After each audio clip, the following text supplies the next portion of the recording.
स्वागत है आप सभी लोगों का। आइए आज हम लोग यूपी बोर्ड के हाई स्कूल के संस्कृत के पद्य पीयूषम का 6वां पाठ पढ़ते हैं। क्या है 6वां पाठ? गीतामृतम।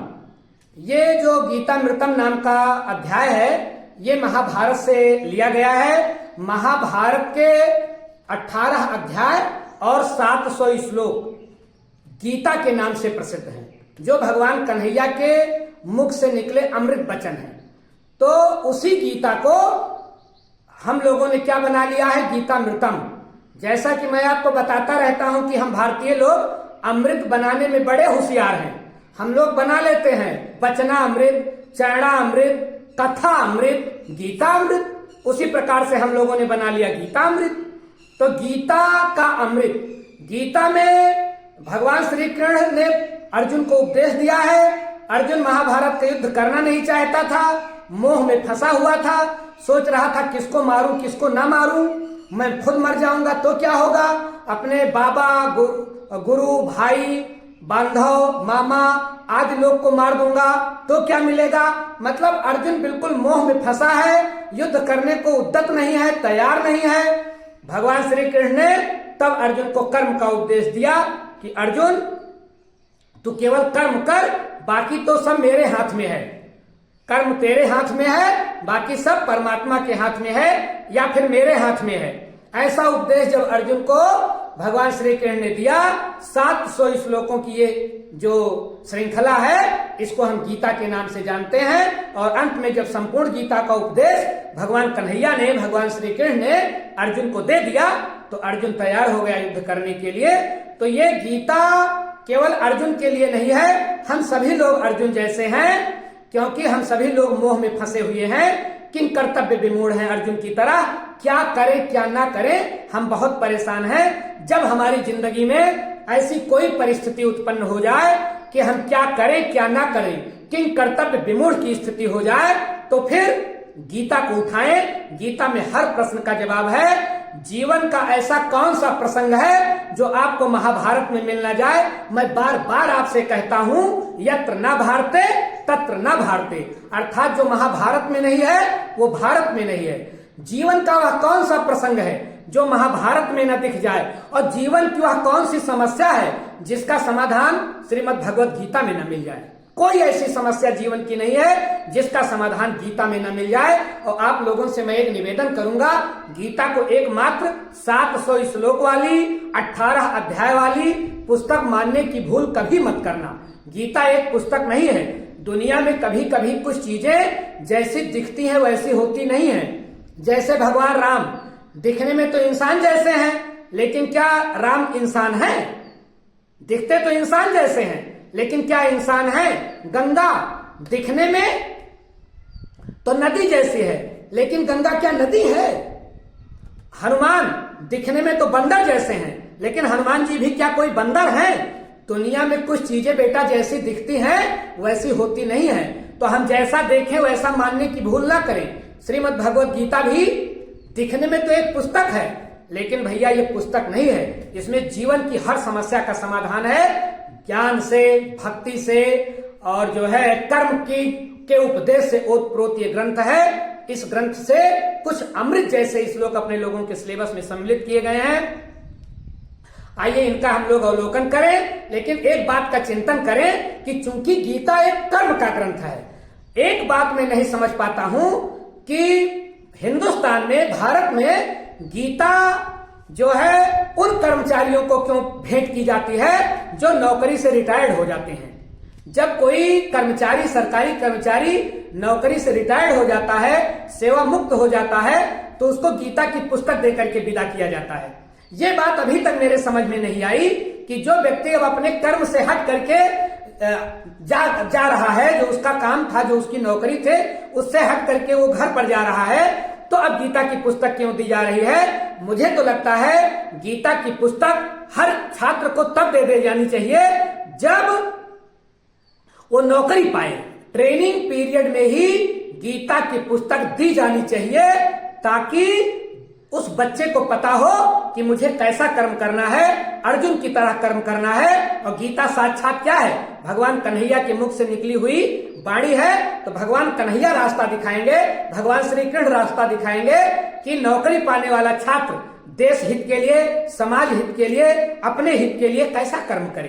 तो आप लोग भी इस पर चिंतन करिएगा कि गीता की पुस्तक रिटायर्ड होने पर दी जाए कि नौकरी पाने के तुरंत बाद गीता की पुस्तक दी जाए, ताकि छात्रों को ये ज्ञान हो सके कि मुझे क्या करना चाहिए। और गीता की पुस्तक न नौकरी से रिटायर्ड होने वालों के लिए है, न नौकरी करने वालों के लिए है, न स्त्री के लिए है, न पुरुष के लिए है। ये गीता की पुस्तक तो मुझे लगता है संपूर्ण मानव समाज के लिए है। ये सबके कल्याण की बात करती है, सबके लिए ज्ञान की बात करती है, सबको कर्म के पथ पर, ज्ञान के पथ पर, भक्ति के पथ पर लाने की बात करती है। तो गीता किसी धर्म विशेष की, किसी व्यक्ति विशेष की, किसी जाति विशेष की पुस्तक नहीं है, किसी लिंग विशेष की, किसी वर्ग विशेष की पुस्तक नहीं है। गीता तो सबके लिए है, इसको सबको पढ़ना चाहिए और इससे अपने जीवन की समस्याओं का समाधान करना चाहिए, जीवन के विस्तीर्ण पथ पर आगे बढ़ने का प्रयास करना चाहिए, क्योंकि इसमें हर चीज का जवाब है, हर चीज का हल है। और गीता का तो डिमडिम घोष विवेकानंद ने आज के कितने दिन पहले कर दिया। इसके गीता के ही आधार पर कर्म योग का संदेश, ज्ञान योग का संदेश, भक्ति योग का संदेश पूरी दुनिया को दिया। मंत्र मुग्ध हो गए पूरी दुनिया वाले भगवान के उपदेशों को सुनकर के विवेकानंद जी के मुख से। तो विवेकानंद की जब अमृत वाणी निकली गीता के ऊपर तो पूरी दुनिया आश्चर्यचकित हो गई। अंग्रेज और अन्य जो पंथ थे वो बिल्कुल भाव विभोर होकर के, मंत्र मुग्ध होकर के गीता के संदेशों को सुनते थे एक बार, और बहुत जलते भी थे। विवेकानंद के मंत्र मुग्ध कर देने वाले संदेशों को सुनकर के जलते भी थे। एक बार तो विवेकानंद जी, चूंकि हम लोग जानते हैं कि विवेकानंद जी बहुत प्रखर थे, उनका दिमाग बहुत प्रखर था, मेमोरी गजब की थी, प्रत्युत्पन्न मति गजब की थी, मतलब प्रेजेंस ऑफ माइंड गजब का था स्वामी जी का। तो स्वामी जी जब अपने विदेश भ्रमण पर थे तो एक लाइब्रेरी में ये पुस्तक पढ़ने जाते थे और बहुत तेज पुस्तक पढ़ते थे, और जो पुस्तक पढ़ते थे उस पुस्तक से चाहे जो प्रश्न आप जहां से करें विवेकानंद जी उसका जवाब भी दे देते थे। ऐसी मेमोरी थी विवेकानंद जी की। तो जब ये लाइब्रेरी में पुस्तक पढ़ने गए विवेकानंद जी, तो लाइब्रेरियन जो था वो इनसे परिचित था और गीता के इनके संदेशों को सुनकर के वो मंत्रमुग्ध भी था और विचलित भी था, अंदर से दुखी भी था। उसके पंथ की पुस्तक थोड़ा डाउन जा रही थी और गीता आगे जा रही थी। तो उसने क्या किया विवेकानंद जी को चिढ़ाने के लिए, उसने लाइब्रेरी में अलमारी पर गीता की पुस्तक सबसे नीचे रख दी और जो अन्य धर्मों की पुस्तकें थी उसको ऊपर रख दिया। और विवेकानंद को दिखाते हुए उसने कहा कि स्वामी जी जरा देखिए, ये जो मैंने रचना बनाई है ये अच्छी है। तो विवेकानंद जी समझ गए कि हमको चिढ़ाने के लिए जो है इसने गीता को सबसे नीचे रखा है। विवेकानंद मंद मंद मुस्काए और उस लाइब्रेरियन से बोले कि भैया ये जो फाउंडेशन है, फाउंडेशन इज गुड, तुमने जो नींव बनाई है बहुत अच्छी बनाई है। अगर इस दुनिया, इस समाज, इस संसार की नींव में गीता होगी तो इस दुनिया का कल्याण हुए बिना रुक ही नहीं सकता। तो तुमने बहुत ही अच्छी रचना बनाई है, क्योंकि तुमने नींव में किसको रख दिया है? गीता को रख दिया है। अब इस संसार का कल्याण हुए बिना रुक नहीं सकता है। तो लाइब्रेरियन जो है वो बहुत खिसियाया मन में। दूसरे दिन विवेकानंद जी किताब पढ़ने गए तो लाइब्रेरियन चूंकि पहले दिन से हतप्रभ था तो उसने गीता की पुस्तक बीच में रख दी। ऊपर कुछ धार्मिक पुस्तकें, नीचे कुछ धार्मिक पुस्तकें, और श्रीमद् भगवत गीता को जो है बीच में रख दिया। और स्वामी जी से उसने आज पूछा, स्वामी जी आज मैंने जो रचना बनाई है इसके बारे में आप क्या कहोगे?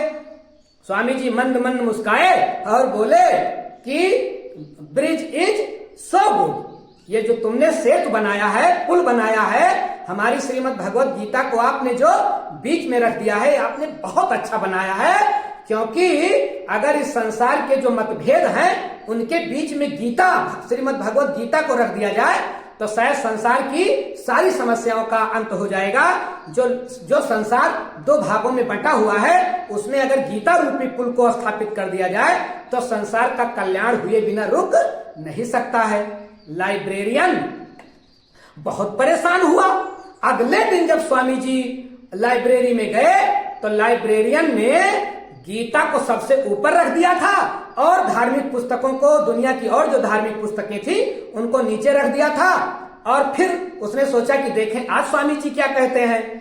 तो जब स्वामी जी गए तो लाइब्रेरियन ने कहा कि स्वामी जी जरा बताइए आज हमारी रचना कैसी है, जो मैंने गीता को ऊपर रख दिया है, शेष किताबों को नीचे रख दिया है। स्वामी जी मंद मंद मुस्काए और बोले अब क्या बोलूं, जिसको जहां होना चाहिए था तुमने वहां कर दिया।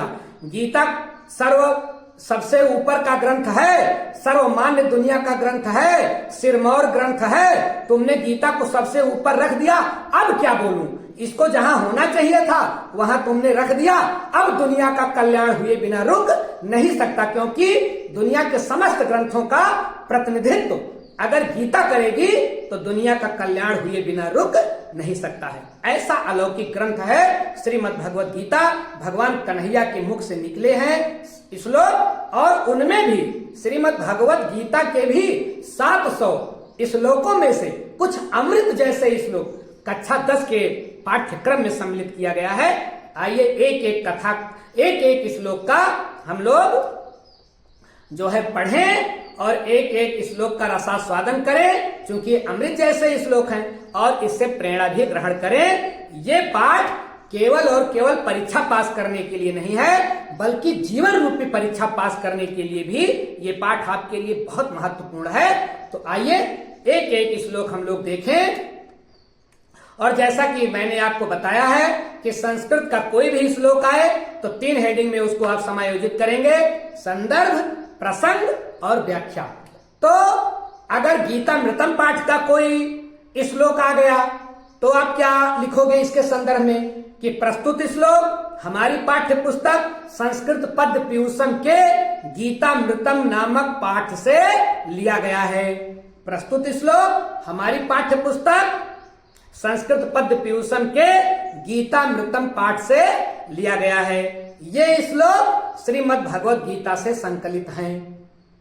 तो ये तो हो गया इसका संदर्भ। रही बात प्रसंग की, तो प्रसंग हर श्लोक का अलग अलग होगा, उसको हम देखते रहेंगे, पढ़ते रहेंगे, बताते रहेंगे। और आइए अब एक एक श्लोक पढ़ें और एक एक श्लोक की व्याख्या देखें और प्रसंग देखें। देखिए पहला श्लोक क्या कह रहा है। युद्ध भूमि का मैदान है, अर्जुन पांडव पक्ष की ओर, भीष्म आदि, द्रोणाचार्य, दुर्योधन कौरव पक्ष की ओर, सेनाएं आमने सामने खड़ी हैं। अर्जुन ने दोनों सेनाओं को देखा, भगवान कन्हैया से बोला ये हमारे सगे संबंधी हैं, कोई चाचा है, कोई दादा है, कोई बाबा है, कोई मामा है, कोई साला है, कैसे मारूंगा भगवान इनको, अगर ये हमको मार दे तब भी मैं इनको नहीं मारूंगा।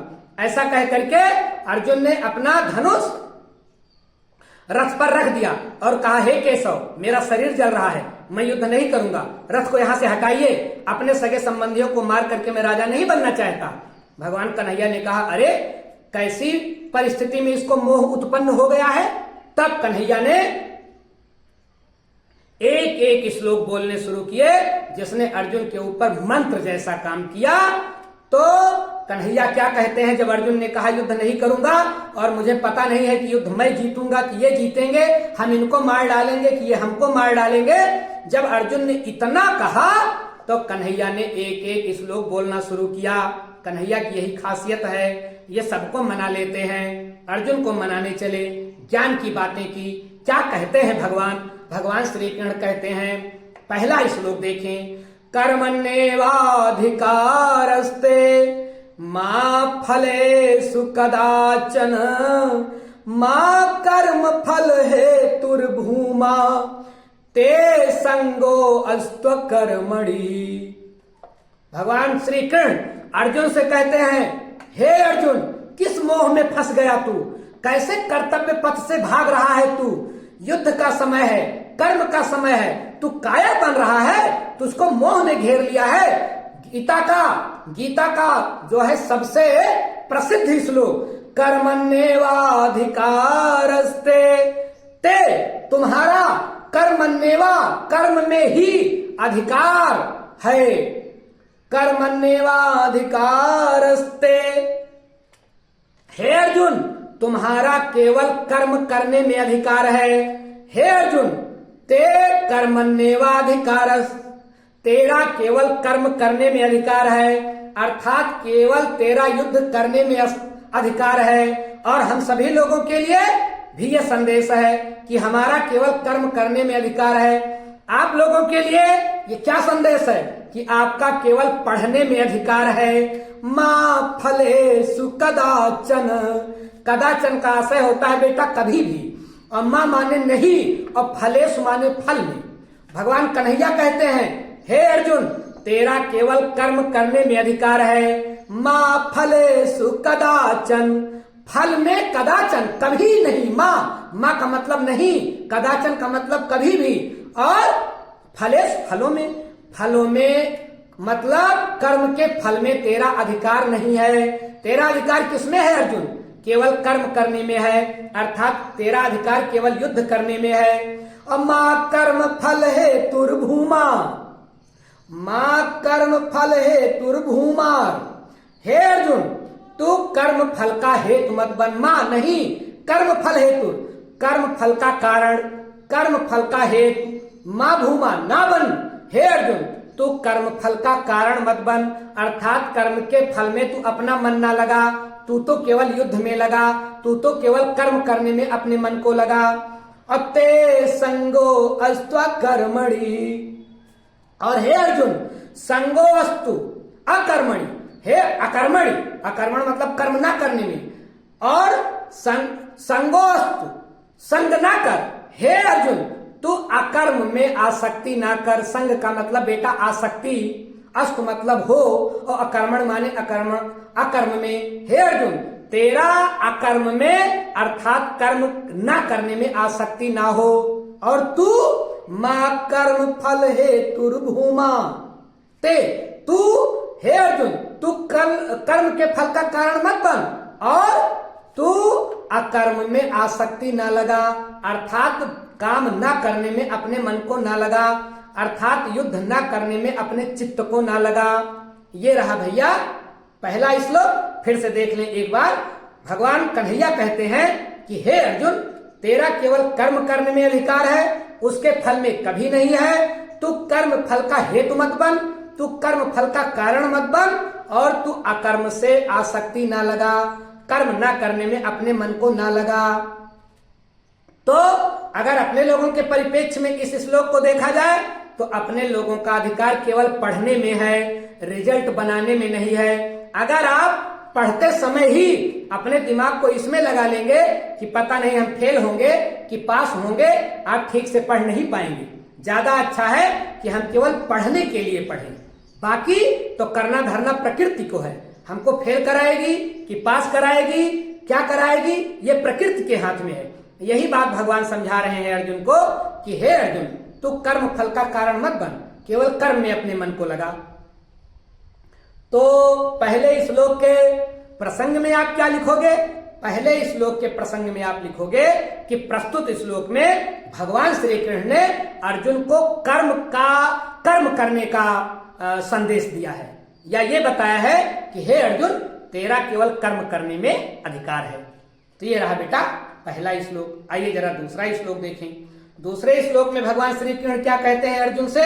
कहते हैं हे अर्जुन योगस्था कुरु कर्माणि संग त्यक्त्वा धनंजय सिद्धय सिद्धो समो भूत्वा समत्वम योग उच्यते। क्या ऊंची बात कर रहे हैं भगवान? भगवान कहते हैं हे अर्जुन योगस्था कुरु कर्माणि, योगस्था मतलब योग में स्थित होकर, कुरु करो कर्माणि कर्मों को। हे अर्जुन तुम योग में स्थित होकर के कर्म को करो। और संग त्यक्त धनंजया, धनंजय अर्जुन का एक नाम है। हे अर्जुन हे धनंजय संग त्यक्त्वा, आसक्ति छोड़कर, अर्थात फल की आसक्ति छोड़कर, परिणाम क्या आएगा इसको छोड़ करके, इसकी चिंता छोड़कर तू क्या कर, योग में स्थित होकर के कर्म कर। हे अर्जुन तू योग में स्थित होकर के कर्म कर, और तू आसक्ति को त्यक्त्वा त्याग करके, हे धनंजय तू आसक्ति को त्याग करके, हे अर्जुन तू आसक्ति को त्याग करके कर्म कर, योग में स्थित होकर के कर्म कर। और सिद्धया सिद्धो समो भूत्वा, आगे भगवान कहते हैं सिद्ध्या सिद्धो, सफलता और असफलता में, हार में जीत में, हार जीत में, सफलता असफलता में, समो भूत्वा समान होकर, समो समान भूत्वा होकर, हे अर्जुन सिद्ध्या सिद्धो, सफलता असफलता, सिद्धि असिद्धि, हार जीत हार, हे अर्जुन तू हार जीत में, सफलता असफलता में समान होकर के कर्म कर, समो भूत्वा समान होकर के कर्म कर। समत्वम योग उच्यते, और हे अर्जुन समत्वम योग उच्यते, कर्म करने में समान बना रहना ही योग कहलाता है।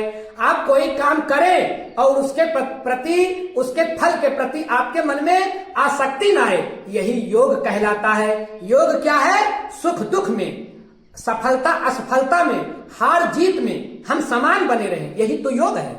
भगवान कहते हैं कि समत्वम योग उच्यते, हे अर्जुन सुख दुख में, हार जीत में, सफलता असफलता में समान बने रहना ही योग कहलाता है। परिस्थिति कैसी भी हो हमें विचलित नहीं होना चाहिए, यही तो योग है। और ऐसा होकर के योग में स्थित होकर के जो कर्म करता है वही योगी कहलाता है। भगवान कहते हैं, श्री कृष्ण कहते हैं कि हे अर्जुन तू योग में स्थित होकर के कर्म कर, विषयों, हे धनंजय विषयों को, आसक्ति को छोड़कर योग में स्थित होकर के कर्म कर, सफलता और असफलता में समान होकर कर्म करना, कर्म कर तू, सफलता और असफलता में समान होकर के तू कर्म कर, क्योंकि समत्वम योग उच्यते, क्योंकि कर्म के फल में समान रहना ही योग कहलाता है। ये रहा दूसरा श्लोक। अब दूसरे श्लोक में के प्रसंग में आप क्या लिखोगे? दूसरे श्लोक के प्रसंग में आप लिखोगे कि प्रस्तुत श्लोक में श्री कृष्ण ने अर्जुन को समझाया है कि कर्म के फल के प्रति समान भावना रखना ही योग कहलाता है। तो ये रहा बेटा दूसरा श्लोक। आइए तीसरे श्लोक में प्रवेश करें। तीसरे श्लोक में भगवान क्या कहते हैं? कहते हैं नियतम कुरु कर्म त्वम कर्म जायो अकर्मणः शरीर यात्रा पिचते न प्रसिद्ध एद कर्मणः। क्या कहते हैं कन्हैया?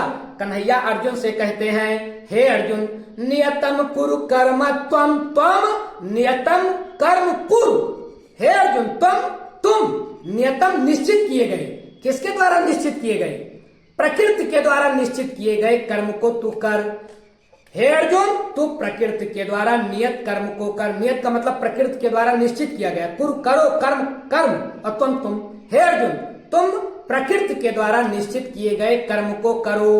और कर्म ज्यायो ही अकर्मणः, ही का मतलब होता है बेटा क्योंकि, और अकर्मणः मतलब कर्म ना करने से, और ज्यायो का मतलब होता है श्रेष्ठ। क्योंकि हे अर्जुन कर्म ना करने की अपेक्षा ही, क्योंकि अकर्मणः ज्यायो कर्म, क्योंकि हे अर्जुन कर्म न करने की अपेक्षा कर्म करना कहीं ज्यायो, ज्यायो का मतलब श्रेष्ठ, अच्छा। हे अर्जुन क्योंकि कर्म न करने से कहीं अच्छा है कर्म करना, इसलिए तू प्रकृति के द्वारा निश्चित किए गए कर्म को कर। मतलब जिसका जो भी कर्म है, प्रकृति ने जिसको जो भी कर्म दिया है उसी कर्म को करे। नाई का काम करता करता भगवान को पा जाता है। कसाई अपने कसाई के काम को करते करते भगवान को पा जाता है। भैया कर्म कोई छोटा बड़ा नहीं होता है, कर्म के प्रति हमारी श्रद्धा ही उस कर्म को छोटा बड़ा बनाती है। तो मुझे लगता है कि दुनिया में जितने भी कर्म हैं, जितने भी काम हैं, ये छोटे बड़े नहीं हैं, केवल हमारी भावना उसको छोटा बड़ा बनाती है। इसी बात का संदेश भगवान कन्हैया करते हैं कि हे अर्जुन तू प्रकृति के द्वारा निश्चित किए गए कर्म को कर, क्योंकि कर्म न करने की अपेक्षा कर्म करना कहीं श्रेष्ठ है। आगे क्या कहते हैं भगवान? शरीर यात्रा पिचते, ते मतलब तुम्हारा, चा और, चा का मतलब और, शरीर यात्रा अपि, तेरे शरीर की यात्रा भी नहीं हो सकेगी, प्रसिद्ध है नहीं सिद्ध होगी। प्रसिद्ध का मतलब सिद्ध होना, सफल होना, एद अकर्मणः। हे अर्जुन, हे अर्जुन, अकर्मणः, अकर्मण होने से, कर्म ना करने से तेरे शरीर की यात्रा भी सफल ना हो सकेगी, तेरे शरीर की यात्रा भी पूरी ना हो सकेगी। महात्मा गांधी कहते थे कि आप जितना खाएं कम से कम उतना शारीरिक श्रम तो कर ही लें। अगर हम लोग केवल भोजन करें और अपने शरीर को हिलाए डुलाए नहीं तो शरीर अपने आप रोगी हो जाएगा। तो शरीर को रोग से बचाने के लिए, अपना जीवन काल पूरा करने के लिए भी कर्म करना बहुत आवश्यक है। ऐसा भगवान श्री कृष्ण अर्जुन को समझा रहे हैं कि हे अर्जुन, अगर तू कोई कर्म नहीं करेगा तो शरीर यात्रा अपि, तो तेरे शरीर की यात्रा भी ना प्रसिद्ध है, नहीं सिद्ध होगी, नहीं पूर्ण होगी, नहीं सफल होगी। अकर्मणा, कर्म ना करने से। हे अर्जुन, कर्म ना करने से तो तेरे शरीर की यात्रा भी पूर्ण ना हो सकेगी, सिद्ध ना हो सकेगी। इसलिए तू प्रकृति के द्वारा निश्चित किए गए कर्म को कर, क्योंकि कर्म ना करने से कर्म करना कहीं श्रेष्ठ है। ये रहा बेटा तीसरा श्लोक। तीसरे श्लोक के प्रसंग में आप क्या लिखोगे?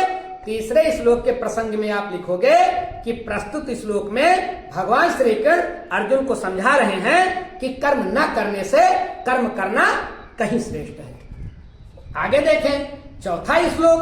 चौथे श्लोक में भगवान क्या समझा रहे हैं अर्जुन को? कहते हैं सक्तः कर्म विद्वांसो यथा कुर्वन्ति भारत कुर्याद विद्वांस तथा असक्तस्य चिकीर्षलोक संग्रहम्। क्या बात करता है गीताकार। भगवान श्री कृष्ण क्या कहते हैं कि सक्तः कर्म अविद्वांसो यथा कुर्वन्ति भारत। भारत, भरतवंशी है अर्जुन, इसलिए अर्जुन का एक नाम भारत भी है। भगवान कन्हैया कहते हैं हे भारत, हे अर्जुन, हे भरतवंशी अर्जुन, हे भारत। सक्ताः कर्म अविद्वांसो यथा, यथा का मतलब होता है भैया जैसे, सक्ताः माने आसक्ति में डूबा हुआ, यथा जैसे कर्म, कर्मण्य काम करता है, अविद्वांसो अज्ञानी। भगवान कहते हैं कि हे अर्जुन, ये जैसे अज्ञानी लोग, मूर्ख लोग, अविद्वान लोग कर्म करते हैं कैसे? सक्ताः, आसक्ति में डूब करके। ये जो है अविद्वान लोग, अज्ञानी लोग कैसे कर्म करते हैं? भगवान श्री कृष्ण अर्जुन से कहते हैं कि हे अर्जुन, ये जो अज्ञानी लोग हैं ना, ये आसक्ति में डूब करके कर्म करते हैं। ये आसक्ति में डूब करके कर्म करना कैसा कर्म है? आसक्ति में डूब करके कर्म करने का मतलब है भैया कि कर्म करने के पहले, कर्म करते करते आप सपना भी सजा लें, नौकरी पाऊंगा तो घर बनवाऊंगा, तो गाड़ी खरीदूंगा, लंदन में जमीन खरीदूंगा, लखनऊ में जमीन खरीदूंगा, चांद पर जमीन खरीदूंगा। अगर ऐसा सोच करके आप नौकरी कर रहे हो तो आप आसक्ति में डूब करके कर्म कर रहे हो। भगवान सचेत कर रहे हैं सबको कि कर्म करते समय उसके फल की इच्छा आप ना करिए। अगर ऐसा आप कर रहे हैं तो आप अज्ञानी हैं। आसक्तः कर्म अविद्वांसो यथा कुर्वन्ति भारत। कुर्वन्ति मतलब करते हैं। हे भारत, हे अर्जुन, आसक्ति में डूब करके जैसा कर्म अज्ञानी लोग करते हैं, कुर्यात करना चाहिए, विद्वांसो विद्वान लोगों को, तथा वैसा ही असक्त से बिना आसक्ति में डूबे हुए, चिकीर्ष लोक संग्रहम। लोक संग्रहम माने लोक कल्याण की, और चिकीर्ष का से होता है बेटा इच्छा। लोक कल्याण की इच्छा रखने वाला विद्वान पुरुष कैसे काम करे? वैसे ही बिना आसक्ति में डूबे काम करे। जैसा कर्म अज्ञानी लोग आसक्ति में डूब करके करते हैं, कर्म वैसा ही करे। लेकिन जो विद्वान हो वो आसक्ति में बिना डूबे काम करे। मतलब कर्म दोनों करते हैं, ज्ञानी भी कर्म करता है, अज्ञानी भी कर्म करता है। लेकिन ज्ञानी आसक्ति में बिना डूबे कर्म करता है और अज्ञानी आसक्ति में डूब करके कर्म करता है। तो भगवान सचेत कर रहे हैं अर्जुन को कि हे अर्जुन, अगर तू, तेरे अंदर ज्ञान है तो तू बिना आसक्ति में डूबे हुए युद्ध कर। युद्ध हारेगा कि जीतेगा इसकी चिंता नहीं करनी है। भगवान कहते हैं कि जैसे अज्ञानी लोग आसक्ति में डूब करके कर्म करते हैं, हे अर्जुन, कुर्याद करना चाहिए, तथा वैसे ही विद्वान सो विद्वानों को आसक्त, बिना आसक्ति में डूबे हुए, चिकीर्ष लोक संग्रहम। और लोक कल्याण की इच्छा रखने वाला विद्वान, लोक कल्याण की इच्छा रखने वाले विद्वानों को ठीक उसी प्रकार से कर्म करना चाहिए, बिना आसक्ति में डूबे हुए। तो इसको एक बार फिर से आप देख लें, 5वें श्लोक को। भगवान श्री कृष्ण अर्जुन से कहते हैं कि हे भारत, हे अर्जुन, जैसे आसक्ति में डूब करके अज्ञानी लोग काम करते हैं, कर्म करते हैं, वैसे ही लोक कल्याण की इच्छा रखने वाले विद्वान पुरुष को बिना आसक्ति में डूबे कर्म करना चाहिए। तो ये रहा बेटा चौथा श्लोक। चौथे श्लोक के प्रसंग में आप क्या लिखोगे कि प्रस्तुत श्लोक में भगवान श्री कृष्ण ने बताया है कि ज्ञानी और अज्ञानी के कर्म करने में क्या भेद है। ज्ञानी कैसे कर्म करेगा बिना आसक्ति में डूबे, और अज्ञानी कैसे काम करेगा आसक्ति में डूब करके। आइए 5वां श्लोक देखें। 5वें श्लोक में भगवान अर्जुन को क्या समझा रहे हैं। भगवान कहते हैं यद इच्छा लाभ संतुष्टो द्वंद्वातीतो विमत्सरः समः सिद्धो असिद्धो च कृत्वा पिना निबध्यते। भगवान कन्हैया क्या ऊंची बात करते हैं। कहते हैं हे अर्जुन, यद इच्छा लाभ संतुष्टो, जो भी प्रकृति, यद इच्छा लाभ संतुष्टो, जो स्वाभाविक रूप से मिल जाए। यद इच्छा लाभ, प्रकृति की इच्छा अनुरूप जो भी मिल जाए, प्रकृति हमको जो भी दे दे, संतुष्टो, उसी में हमको आपको संतुष्ट रहना चाहिए। और के चक्कर में अपना सुकून नहीं खोना चाहिए, क्योंकि ये और कभी किसी का दुनिया में पूरा नहीं हुआ है। त्रिलोक विजयी रावण को अभी और पूरा नहीं हुआ। इसीलिए भगवान सचेत कर रहे हैं कि हे अर्जुन, यदि इच्छा लाभ संतुष्टो, स्वाभाविक रूप से प्रकृति जो दे दे, स्वाभाविक रूप से जो मिल जाए, संतुष्टो, उसी में संतुष्ट रहना चाहिए। जो रहता है द्वंद्वातीतो, और जो द्वंद्व से दूर है। अतीतो माने दूर, और द्वंद्व मतलब जो द्वंद्व है, झगड़ा लड़ाई है, जो द्वंद्व से दूर। ये ना सोचना आप लोग कि लड़ाई झगड़ा केवल दूसरे लोगों से होता है। द्वंद्व हमारे मन में भी है। एक मन कहता है स्कूल चलो, दूसरा मन कहता है ना चलो। एक मन कहता है 4 बजे उठ जाओ, दूसरा मन कहता है 8 बजे उठो। एक मन कहता है मोबाइल देखो, दूसरा मन कहता है मोबाइल ना देखो। तो हमारे मन में भी क्या चल रहा है, द्वंद्व। जो इस द्वंद्व से दूर है। और विमत्सरा, विमत्सर का मतलब होता है बेटा जिसके अंदर मत्सर ना हो, मतलब जिसके अंदर डाह ना हो, किसी के प्रति ईर्ष्या ना हो, उसको बोलते हैं विमत्सर, ईर्ष्या रहित। भगवान कहते हैं कि हे अर्जुन, जिसके हृदय में ईर्ष्या नहीं है, जो द्वंद्व से दूर रहता है, प्रकृति जो भी दे, स्वभावतः जो भी मिल जाए, उसी में संतुष्ट रहता है। समः सिद्धो असिद्धो च, जो सफलता और असफलता में समान रहता है। कृत्वा बिना निबद्धते, हे अर्जुन, वह कर्म कृत्वा, वह कर्म करते हुए भी न निबद्धते, कर्म में बंधता नहीं है। भगवान कहते हैं कि हे अर्जुन, जो व्यक्ति जो भी मिल जाए उसी में संतुष्ट हो, गज धन, गोधन, वाज धन और रतन धन खान, और जो आवे संतोष धन, सब धन धूरी समान। तो जिसके हृदय में संतोष रूपी धन है, सेटिस्फैक्शन है, संतुष्टि है, जो मिल गया उसी में खुश। द्वंद्वातीतो, जिसके मन में द्वंद्व नहीं है, बाहर द्वंद्व नहीं है। और विमत्सरा, जिसके अंदर ईर्ष्या नहीं है। समः सिद्धो असिद्धो च, और जो सफलता और असफलता में समान रहता है, हार जीत में समान रहता है। कृत्वा न निबद्धते, हे अर्जुन, ऐसा व्यक्ति कर्म करता हुआ भी कर्म से बंधता नहीं है, उसको कर्म का पाप नहीं लगता है, जो इस प्रकार की धारणा रख करके कर्म करता है। तो ये रहा बेटा 5वां श्लोक। 5वें श्लोक में के प्रसंग में आप क्या लिखोगे कि प्रस्तुत श्लोक में भगवान ने अर्जुन को यह समझाया है कि कौन व्यक्ति कर्म करता हुआ भी कर्म के बंधन में बंधता नहीं है। आइए अब हम लोग 6वां श्लोक देखें। 6वें श्लोक में भगवान अर्जुन को क्या समझा रहे हैं। कन्हैया कहते हैं अर्जुन से, श्रद्धावान लभते ज्ञानम तत्परः संयत इंद्रियः ज्ञानम लब्ध्वा पराम शांतिम अचिरेण अधिगच्छति। भगवान कन्हैया अर्जुन को समझा रहे हैं और क्या कहते हैं कि हे अर्जुन, श्रद्धावान लभते ज्ञानम। हे अर्जुन, जो श्रद्धावान है, जिसके हृदय में श्रद्धा है अपने बड़ों के प्रति, गुरुजनों के प्रति, वान लभते ज्ञानम, वही ज्ञान प्राप्त करता है। श्रद्धावान लभते ज्ञानम, लभते का से प्राप्त करता है। हे अर्जुन, श्रद्धावान व्यक्ति ही ज्ञान प्राप्त करता है। और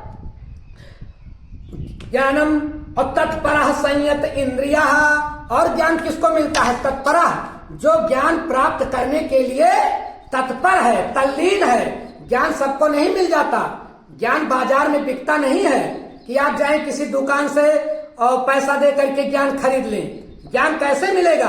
गीता में संदेश दिया गया है। कन्हैया अर्जुन को समझाते हैं, हे अर्जुन, ज्ञान किसको मिलेगा? श्रद्धावान लभते ज्ञानम, जो श्रद्धालु है, जिसके हृदय में श्रद्धा है अपने गुरुजनों के प्रति, लभते ज्ञानम, वही ज्ञान प्राप्त करेगा। तत्परः, और जो ज्ञान लेने के लिए तत्पर है, तल्लीन है। और संयत इंद्रिया, और जिसकी इंद्रियां उसके नियंत्रण में है, मतलब जो अपनी इंद्रियों को, ज्ञान इंद्रियों को, कर्म इंद्रियों को अपने नियंत्रण में रखता है, ज्ञान पाने के लिए तैयार रहता है, तल्लीन है, और जिसके हृदय में श्रद्धा है, हे अर्जुन, वही ज्ञान प्राप्त करता है। तो हम लोग सोच रहे होंगे ज्ञान मिलने से क्या होगा?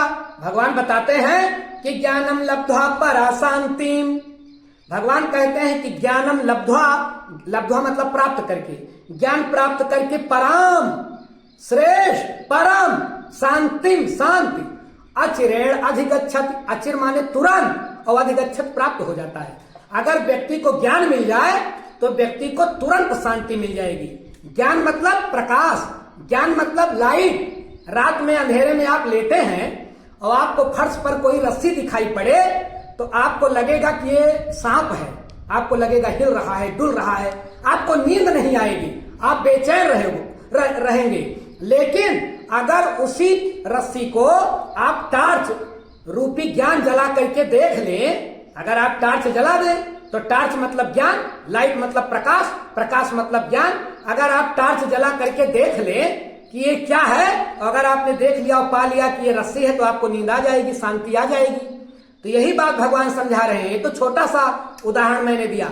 ऐसे दुनिया में अनेक समस्याएं हैं कि हम चूंकि उसको समझ नहीं पाते, हमारा ज्ञान वहां तक पहुंचता नहीं है, इसलिए हम दुखी रहते हैं।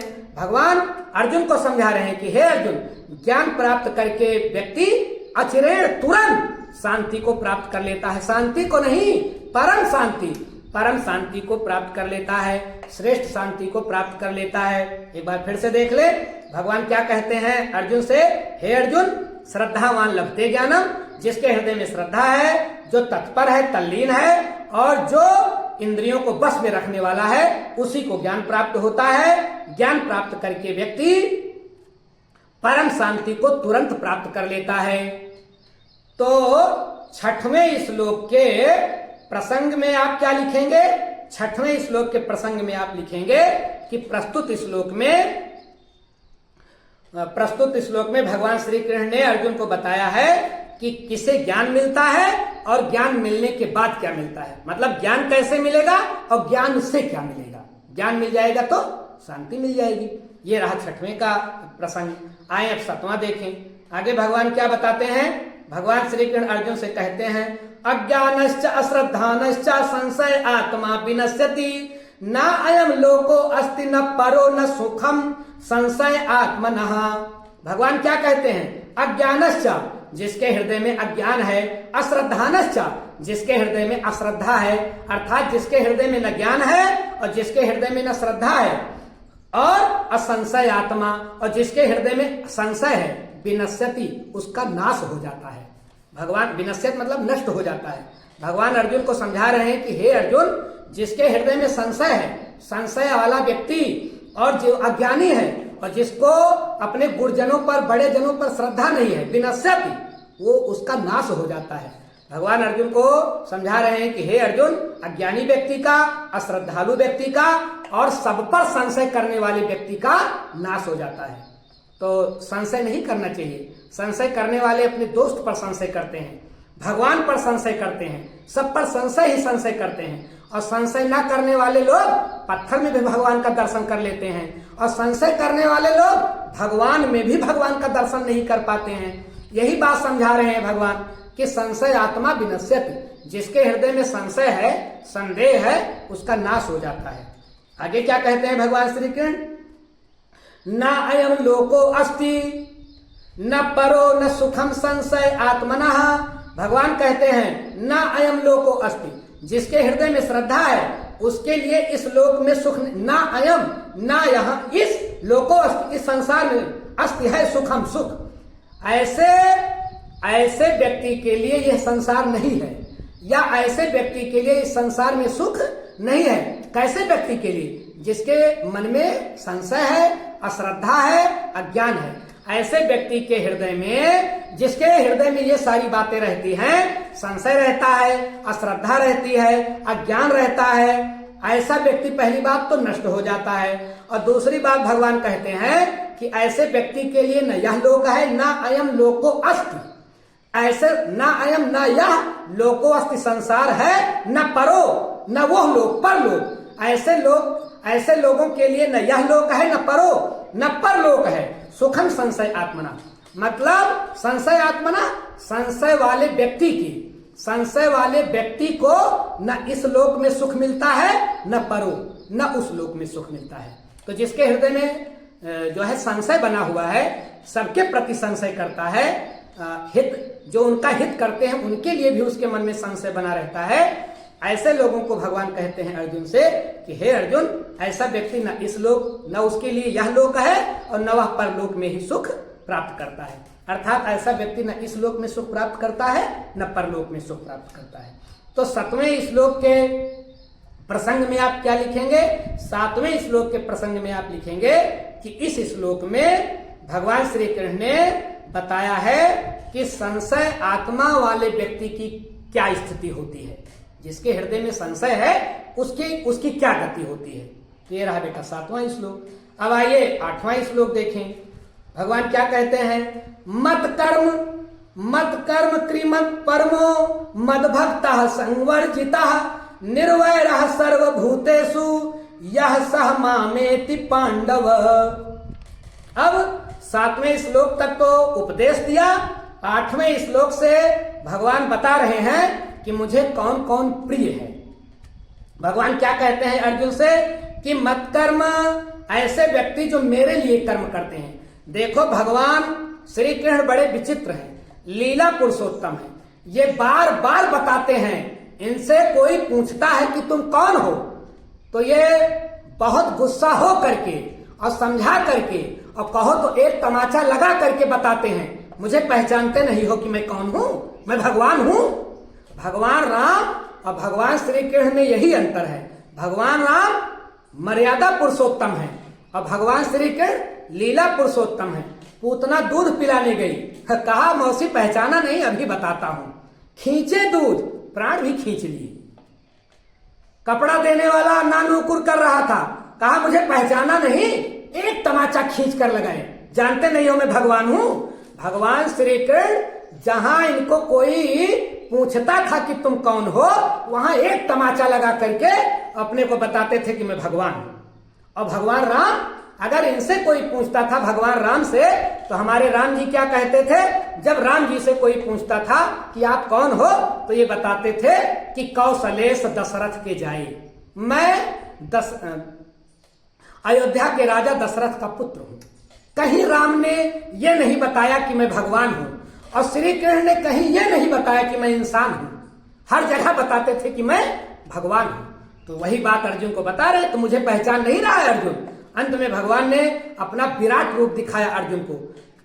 इस उपदेश से अर्जुन संतुष्ट नहीं हुआ, कहा मैं जानना चाहता हूं तुम कौन हो, जो तुम बार बार ये कह रहे हो कि मैं ही सब करता हूं, मैं ही सब करता हूं, बताओ आप कौन हो। भगवान ने अपना विराट रूप दिखाया।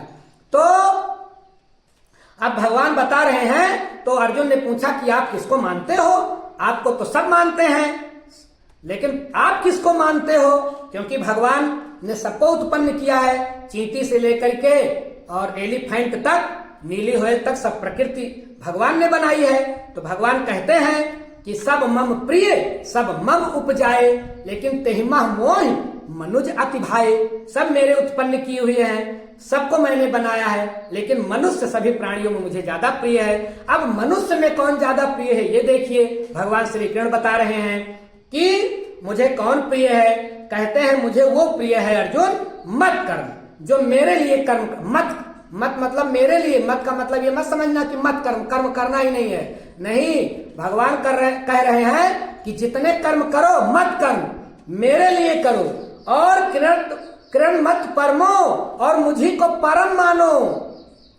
भगवान अर्जुन से कह रहे मेरे लिए सारे कर्म जो करता है, सारा कर्म करके भोजन वस्त्र सारे कर्म मुझे समर्पित कर देता है, मुझे समर्पित करके कपड़ा पहनता है, मुझे समर्पित करके भोजन करता है, ऐसा व्यक्ति जो मेरे लिए कर्म करता है और मत परमो, और मेरा जो परम भक्त है, जो मुझे ही परम समझता है, परम का मतलब श्रेष्ठ, जो मेरे लिए कर्म करता है मुझे ही श्रेष्ठ समझता है, मद भक्ता, जो मेरा भक्त है, संवर्जिता, और जिसका मन आसक्तियों में नहीं लगता, संवर्जिता, जो संग से वर्जित है, जो संग से दूर है, जो विषयों से दूर है, जो आसक्तियों से दूर है अर्जुन। निर्वैरा सर्वभूतेषु, और हे अर्जुन जो सभी भूतों से, सर्वभूतेषु सभी प्राणियों से, भूत का मतलब प्राणी, भूत का मतलब भूत प्रेत नहीं तो आप भूत प्रेत समझे, जो सभी प्राणियों से निर्वैरा, बैर नहीं करता है, यह जो सह वह माम एति, वह माम एति, वह मुझे प्राप्त होता है। पांडव, हे पांडव, हे अर्जुन, भगवान कहते हैं कि हे अर्जुन, जो फिर से देख ली, जो मेरे लिए कर्म करता है, मुझे ही परम गति समझता है, मेरा भक्त है, जो विषयों से दूर रहता है, किसी प्राणी से, सभी प्राणियों से निर्भय रहता है, किसी से बैर नहीं करता है, जो ऐसा है, यह जो ऐसा है, सह वही मामेति, मुझे प्राप्त कर लेता है, मेरा होता है अर्जुन। मतलब मेरा वही है जो मुझे भगवान समझता है, जो मेरा भक्त है, जो मुझे ही परम गति समझता है और किसी प्राणियों से बैर नहीं करता है। तो ये रहा बेटा 8वां श्लोक। 8वें श्लोक में भगवान ने क्या बताया है? 8वें श्लोक में भगवान ने बताया है कि मुझे कौन कौन से प्राणी, कौन कौन से व्यक्ति प्रिय है। आइए 9वां श्लोक देखें। 9वें श्लोक में भगवान कन्हैया क्या कहते हैं? 9वें श्लोक में भगवान कन्हैया कहते हैं, यो न हृष्यति न द्वेष्टि न सोचति न कांक्षति शुभाशुभ परित्यागी भक्तिमान्यः सा मे प्रियः। भगवान अर्जुन को समझाते हुए कहते हैं कि हे अर्जुन, मुझे कौन प्रिय है? यो न हृष्यति, हृष्यत का मतलब हर्षित होता है, न हृष्यति जो हर्षित नहीं होता, ऐसा व्यक्ति जो न हृष्यति जो हर्षित नहीं होता। अर्थात अगर किसी को 500 रुपए का नोट मिल जाए तो खुश ना हो, और फिर किसी दिन 500 रुपए का नोट खो जाए तो जो दुखी ना हो, जो हर्षित ना हो।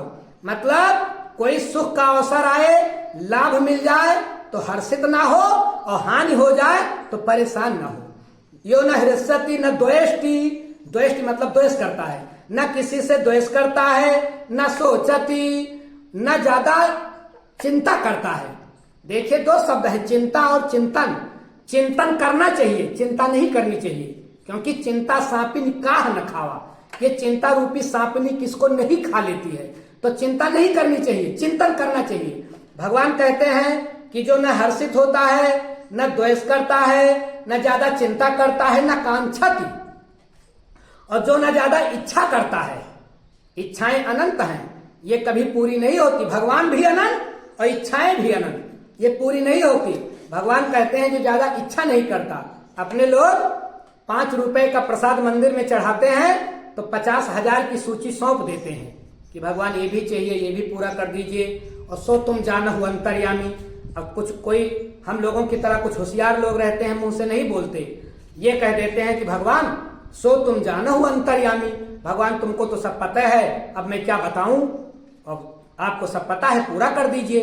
तो 5 रुपए का प्रसाद और 50,000 का डिमांड हम प्रस्तुत कर देते हैं, मुंह से कुछ कहते भी नहीं है, कहते हैं कि सब भगवान आपको पता ही है मुझे क्या चाहिए।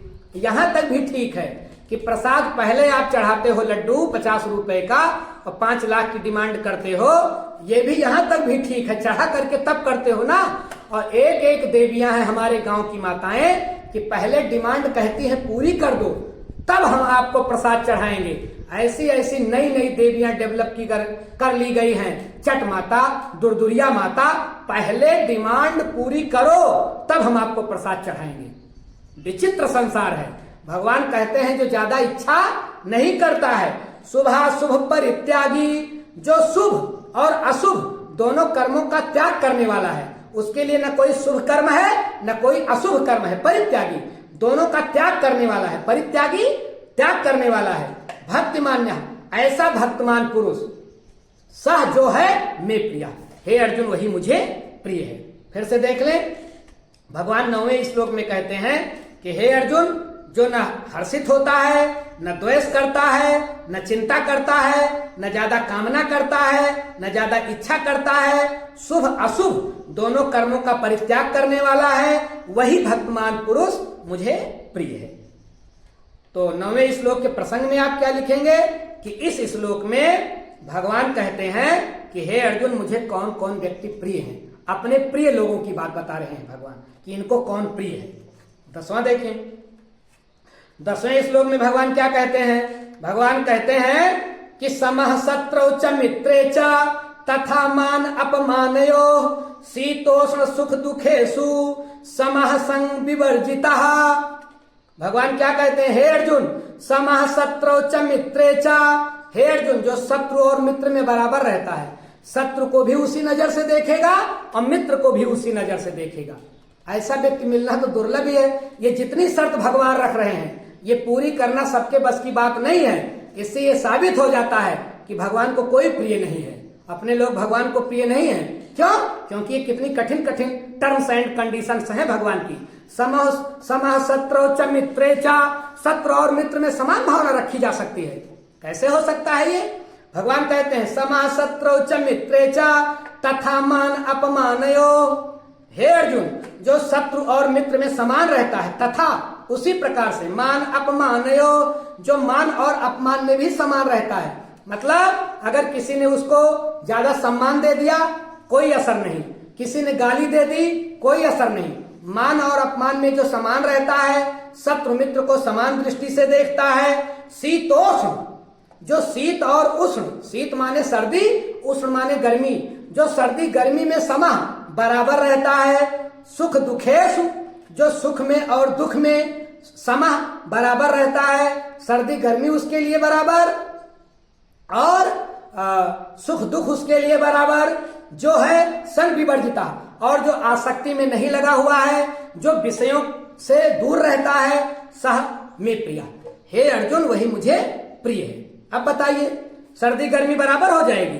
गर्मी में अपने लोग कहते हैं कि सर्दी ही ठीक थी और सर्दी में अपने लोग कहते हैं गर्मी ही ठीक थी। अपने लोगों को तो कोई मौसम पसंद ही नहीं आता है।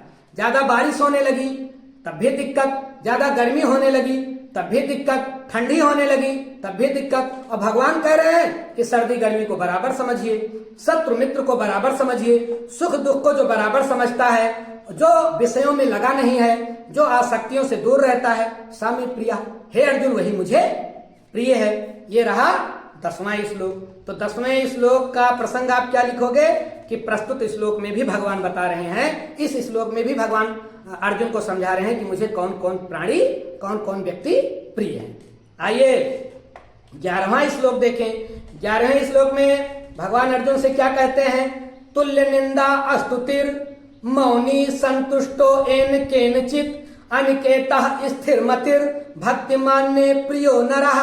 भगवान कहते हैं कि हे अर्जुन, तुल्य, तुल्य मतलब बराबर, निंदा स्तुति, हे अर्जुन जिसके लिए बराबर है निंदा, कोई गाली कर रहा है, बुराई कर रहा है, स्तुति और कोई प्रशंसा कर रहा है। भगवान कहते हैं अगर किसी व्यक्ति की कोई प्रशंसा करे या किसी व्यक्ति की कोई निंदा करे, बुराई करे, गाली दे, तो तुल्य दोनों स्थितियों में जो बराबर रहता है। बताइए कितनी कठिन शर्त है। कोई गाली देगा हम लोग कुछ नहीं कहेंगे और कोई प्रशंसा करेगा तो हमारे ऊपर कोई असर नहीं पड़ेगा। कितनी कितनी कठिन शर्त रख रहे हैं भगवान अपना प्रिय बनने के लिए। कहते हैं तुल्य निंदा स्तुतिर जो स्तुति मतलब प्रशंसा और निंदा में समान रहता है, और मौनी, और जो मौनी रहता है, मौनी मतलब जो मौन रहता है, कम बोलता है। मौनी ये ना समझना कि जो घर में मौनी होती है जिसमें चबैना आदि चबाया जाता है, मौनी नहीं बनना है। पहले के जमाने में मौनी होती थी, उसी में चबैना आदि हम लोगों को मिलता था चबाने के लिए, लेकिन वो मौनी नहीं। मौनी मतलब कम बोलना। भगवान कहते हैं जो कम बोलता है, जो अपनी प्रशंसा में अपनी बुराई में समान रहता है, और संतुष्टो एन केन चित, और जो भी मिल जाए, एन केन चित जैसे भी जो भी मिल जाए, संतुष्टो उसी में संतुष्ट रहता है। अब ये भी बड़ी कठिन सर, जो भी मिल जाए उसी में संतुष्ट, जो मिलता है उसी में तो हम संतुष्ट नहीं है। अपने लोगों को करोड़ों की चीज मिल जाए तो 2 कौड़ी की, और 2 कौड़ी की चीज ना मिले तो करोड़ों की, ऐसी मनुष्य की प्रवृत्ति होती है। जो हमारे आपके पास है वो हमारे आपके लिए मिट्टी बराबर है, और जो नहीं है वो सोने के बराबर है। तो संतुष्टो एन केनचित, जो भी मिल जाए उसी में संतुष्ट संभव ही नहीं है। कितनी कठिन शर्त है, लेकिन भगवान कहते हैं कि जो निंदा और स्तुति में तुल्य रहता है, बराबर रहता है, जो मौन रहता है, ज्यादा बोलता नहीं है, संतुष्टो एन केनचित, जो भी मिल जाए उसी में संतुष्ट रहता है। अनिकेता, जिसके पास घर नहीं है। अब बताइए, जिसके पास घर नहीं है, धरती ही जिसका बिछौना है और आसमान ही जिसका ओढ़ना है, वह अनिकेत, जिसके पास घर ना हो। स्थिर मति, और जिसकी मति स्थिर हो, मति मतलब बुद्धि, जिसकी बुद्धि चंचल ना हो। मैं बार बार आपको बताता हूं, बुद्धि स्थिर अच्छी होती है और शरीर चलने वाला अच्छा होता है। मतलब बुद्धि को अगर आप स्थिर रखें तो बुद्धि बढ़ेगी, बिखरी हुई बुद्धि ठीक नहीं है, और शरीर चलता रहे तो स्वस्थ रहता है, और मति स्थिर रहती है तब स्वस्थ रहती है। भगवान कहते हैं कि हे अर्जुन, जो स्थिर मति है, अर्थात जिसकी बुद्धि स्थिर है, जिसकी बुद्धि चंचल नहीं है, भक्ति मान्यो प्रियो नरा, हे अर्जुन वही भक्तमान पुरुष मुझे प्रिय है। तो ये कुछ श्लोकों में भगवान ने ये बताया है अर्जुन से कि मुझे कैसे कैसे लोग प्रिय हैं, भगवान को कौन प्रिय है। हम सबको तो भगवान प्रिय हैं, लेकिन भगवान को कौन प्रिय है, भगवान ने खुद गीता में अपनी वाणी में बताया है कि मुझे कौन प्रिय है। तो 11वां श्लोक क्या है कि जो निंदा और स्तुति में समान रहता है, थोड़ा कम बोलता है, जो भी मिल जाए उसी में संतुष्ट रहता है, जिसके पास घर नहीं है, जो स्थिर मति है, जिसकी बुद्धि चंचल नहीं है, स्थिर है, वही भक्तमान पुरुष मुझे प्रिय है। तो 11वें श्लोक के प्रसंग में आप क्या लिखोगे कि प्रस्तुत श्लोक में भगवान ने बताया है अर्जुन से कि मुझे कैसे व्यक्ति प्रिय है। तो ये रहा बेटा गीतामृतम नामक पाठ का जो है की व्याख्या जो आपके सामने प्रस्तुत की गई। मुझे लगता है कि आप इसको बेहतर ढंग से समझे होंगे। और भैया एक बात आप ध्यान रखें कि ये पाठ महत्वपूर्ण है, बहुत ज्यादा, आपकी परीक्षा के लिए भी बहुत महत्वपूर्ण है, क्योंकि इसके श्लोक या सूक्ति आती रहती हैं अक्सर, और आपके जीवन के लिए तो ये बहुत महत्वपूर्ण है ही, क्योंकि हाई स्कूल की परीक्षा तो आप पास हो जाएंगे, अच्छे नंबर से पास हो जाएंगे, लेकिन जीवन रूपी जो परीक्षा प्रतिदिन हमारी होती है, अगर उसको पास करना है तो गीता के संदेशों को हम अपने जीवन में उतारें। अगर गीता हमारे जीवन में रहेगी, गीता हमारा पथ प्रदर्शन करती रहेगी, तो शायद ही कोई ऐसी समस्या हो जिसका इससे समाधान ना हो जाए। मतलब जीवन की कोई समस्या नहीं है जिसका समाधान गीता न करती हो। तो आप लोगों से मेरा निवेदन है कि परीक्षा के लिए तो पढ़ें ही इस पाठ को, लेकिन गीता की एक पुस्तक आप जरूर अपने पास रखें, ताकि आपको प्रतिदिन ये ज्ञान मिलता रहे, नौकरी पाने के बाद ये ज्ञान मिलता रहे कि मुझे क्या करना है, क्या नहीं करना है, कैसे कर्म करूंगा तो मैं भगवान को परमात्मा से साक्षात्कार कर लूंगा। इन सब विधियों का वर्णन गीता में बहुत ही सुंदर ढंग से दिया गया है। इस पुस्तक को अगर आप पढ़ेंगे तो आपको आनंद आ जाएगा। वास्तव में गीता अमृत ही है। तो ठीक है बेटा, अब अपने लोग जो है अगले पाठ के साथ मिलेंगे, और जैसा कि मैं आपको बताता रहता हूं कि जब पूरे पाठ खत्म हो जाएंगे तो जो है फिर सूक्तियों के साथ हम लोग इसकी चर्चा करेंगे। ठीक है भैया, ओके।